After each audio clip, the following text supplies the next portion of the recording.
Voy a empezar por lo siguiente. Hoy, con el equipo económico, con el equipo del Ministerio de Minas, hicimos una importante valoración sobre los efectos que tiene en nuestro país el precio mundial del petróleo y, por supuesto, también analizando los temas del costo de vida y también la economía de sectores que son muy sensibles a los precios de los combustibles. De esa manera, nosotros, y ante la situación de precios internacionales y conforme también al espíritu de nuestra fórmula, hemos tomado la decisión de reducir el valor de la gasolina en 1.200 pesos y va a pasar de 9.159 a 7.958 pesos. En el caso del diésel, vamos a hacer una reducción de 800 pesos. Creo que esta medida le ayuda a transportadores y a muchos sectores. También, por supuesto, contribuye a abaratar el costo de vida de la logística para la movilización de alimentos en estas circunstancias y creo que es importante compartir esa decisión con ustedes. En segundo lugar, esta mañana tuvimos un encuentro virtual de presidentes de Prosur. En la tarde esperamos tener ya una declaración para ser compartida, no solamente con ustedes, sino con los demás medios de comunicación en cada uno de los respectivos países. Fue una reunión importante. Entre otros temas, hablamos de la coordinación de cierres de frontera, hablamos también de la coordinación en lo que tiene que ver con el transporte aéreo. Cada uno de nosotros expresó las medidas que había adoptado y, por supuesto, vamos a mejorar la coordinación. Hablamos también de poder trabajar articuladamente en compras públicas, de manera que podamos facilitar la adquisición de equipos y de materiales para atender la pandemia. Y desde luego, también hablamos de la importante coordinación que debe existir con organismos como el Banco Interamericano de Desarrollo y la Corporación Andina de Fomento CAF, para que conjuntamente vayamos diseñando planes para la reactivación económica y del empleo de las comunidades que pueden ser más afectadas por esta situación de la pandemia. Y quiero aprovechar también para decirles a ustedes que desde hace varias semanas venimos trabajando con la Organización Mundial de la Salud y con la Organización Panamericana de la Salud en lo que tiene que ver con los riesgos, tanto de la población migrante como en los riesgos en zona de frontera por cuenta del coronavirus. Y es en ese sentido que nosotros, como lo hemos hecho siempre, hemos trabajado con la OMS y la Organización Panamericana de la Salud para que podamos contribuir en información epidemiológica y en información que nos permita atender vectores de contagio en las zonas de frontera. En aras de esa colaboración con la Organización Mundial de la Salud, he autorizado a que el equipo del Ministerio de Salud con la Organización Mundial de la Salud pueda también compartir información con las personas que deben atender la situación médica en Venezuela. Y en ese sentido hemos podido también con miembros del gobierno ponernos en diálogo con la gobernadora del Táchira, que ha estado muy atenta en trabajar articuladamente también con la Gobernación del Norte de Santander. Y hemos tenido también contactos con miembros de la Asamblea Nacional en Venezuela que han querido conocer todos los trabajos que se han venido desarrollando en Colombia y en otros países. Y de hecho, esta mañana en el encuentro de Prosur, donde estamos reunidos países que no reconocemos el régimen dictatorial que hay en Venezuela, pero reconocemos que tenemos que buscar entre todos cómo poder compartir información para proteger a esos hermanos venezolanos que no tienen hoy un servicio de salud claro y que necesitan a través de la Organización Mundial de la Salud tener una lectura sobre las probabilidades de efecto de la pandemia en ese territorio. Creo que además ese es un mensaje donde ahí hay articulación, pero hay articulación a través de un organismo multilateral que es válido, que es conocedor y que además tiene operación en territorio venezolano.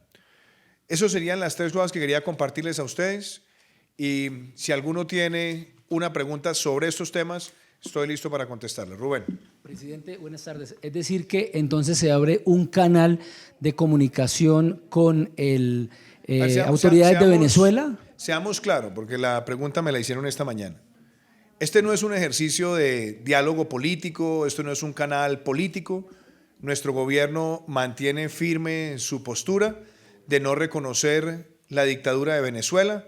Esta es una política de Estado que tiene Colombia, porque ustedes recordarán que antes de empezar nuestro gobierno, ya Colombia había dicho públicamente que no reconocía los resultados de las elecciones a partir de las cuales Nicolás Maduro, que se valía de una falsa democracia para perpetuar su dictadura, quería seguir controlando todos los poderes públicos.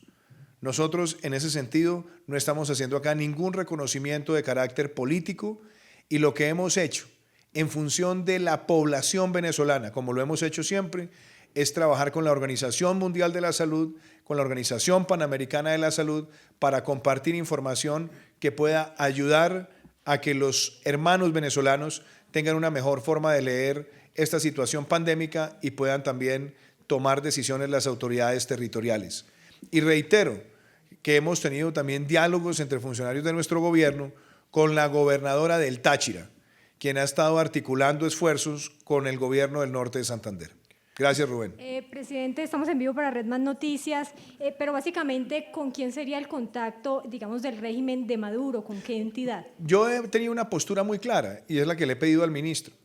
La Organización Mundial de la Salud y la Organización Panamericana de la Salud quieren facilitar intercambios de información, y lo que nosotros estamos haciendo es trabajar con ellos, con la Organización Mundial de la Salud, con la Organización Panamericana de la Salud, y ya que ellos que tienen presencia en Venezuela sean los que se encarguen de llevar cualquier tipo de consideración e información pertinente.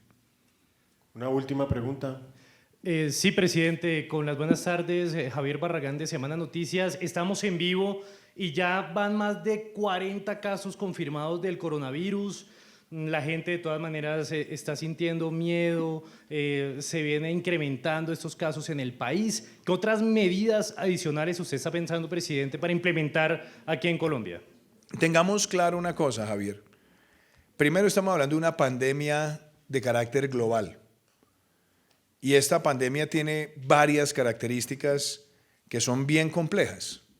La primera, cerca del 80% de las personas que van a tener contagio van a ser asintomáticas, es decir, no van a presentar síntomas, y otras seguramente van a presentar síntomas leves.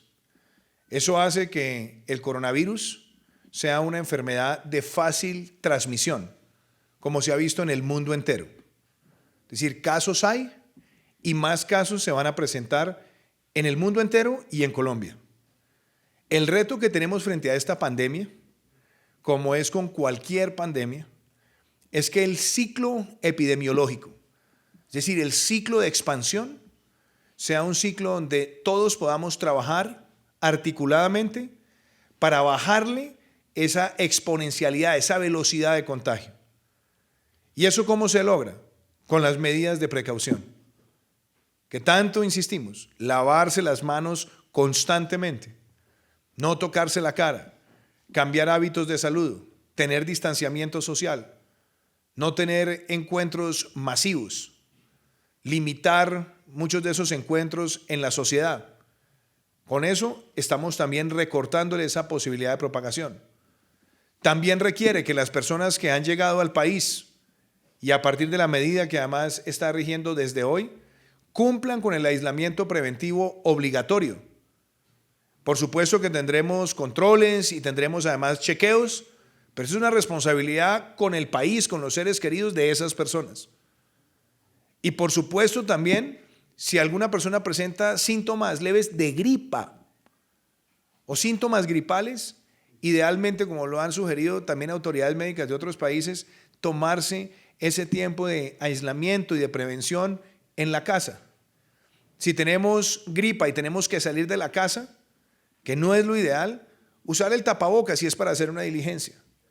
Si tenemos un familiar en la casa, que está con gripa, pedirle que use el tapabocas.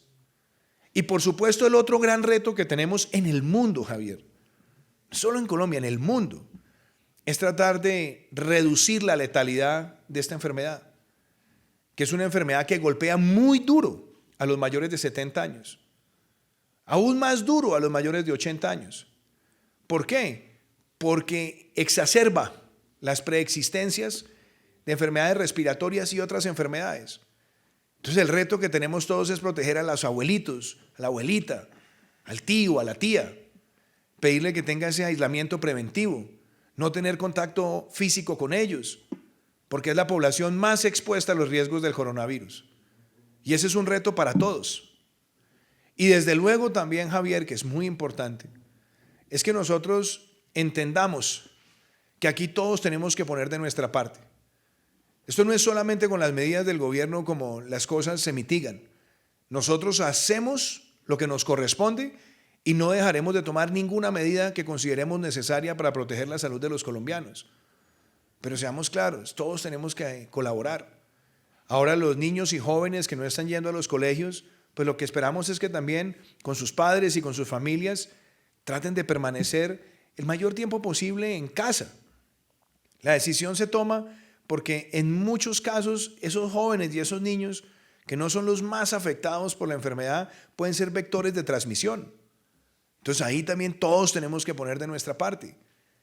Si realmente no tenemos que viajar, no lo hagamos.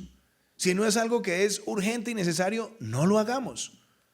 Y si no tenemos síntomas reales, no vayamos a los centros de salud a quitarle espacio de atención a otras personas.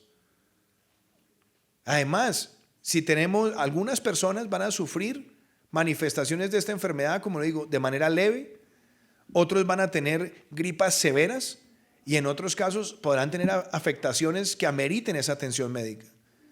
Parte de colaborar todos como sociedad es que dejemos que los servicios médicos se dediquen a las personas que tienen la necesidad más crónica de atención.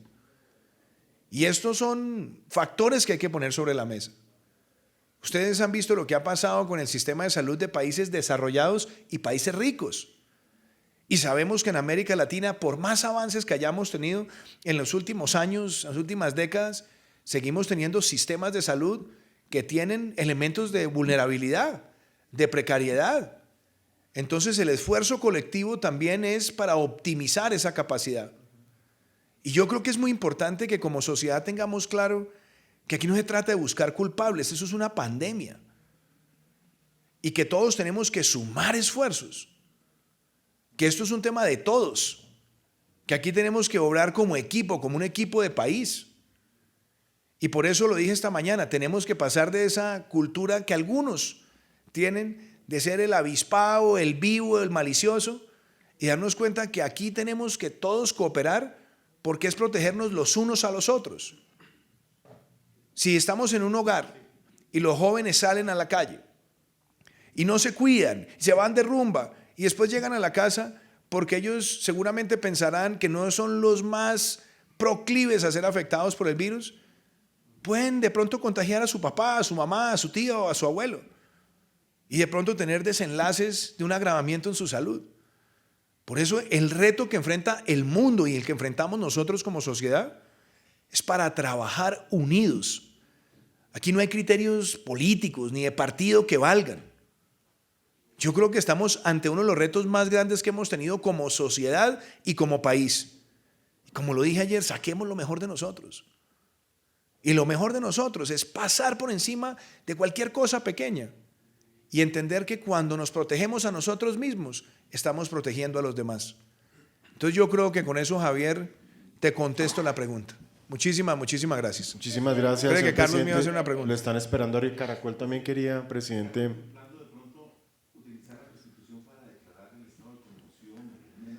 Carlos, todas las herramientas que se requieran están siendo consideradas.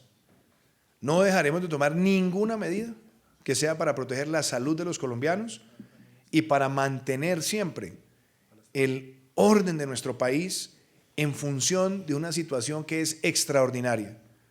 Y algo que valoro, mañana, por ejemplo, tendremos un encuentro con presidentes de las altas cortes para que trabajemos también unidos.